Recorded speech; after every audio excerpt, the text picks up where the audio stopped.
ஒரு சாதாரணமான பையன்.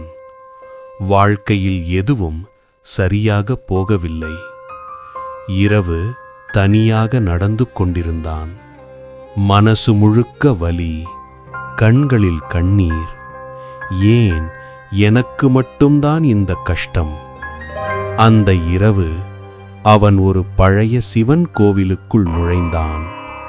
அந்த இருளான கோவிலில் ஒரு தீபம் மட்டும் மெதுவாக ஒளிர்ந்தது.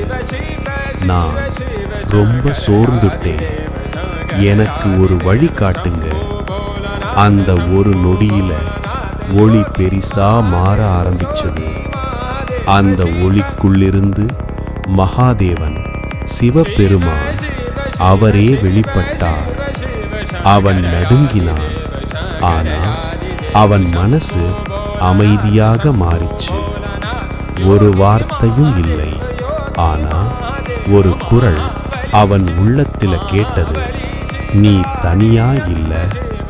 அந்த ஒளி மெதுவாக மறைந்தது, ஆனா அவன் உள்ளத்தில சிவன் எப்போதும் இருக்க ஆரம்பிச்சார். சிவன் தரிசனம் வாழ்க்கையை மாற்றும் ஒரு நொடி.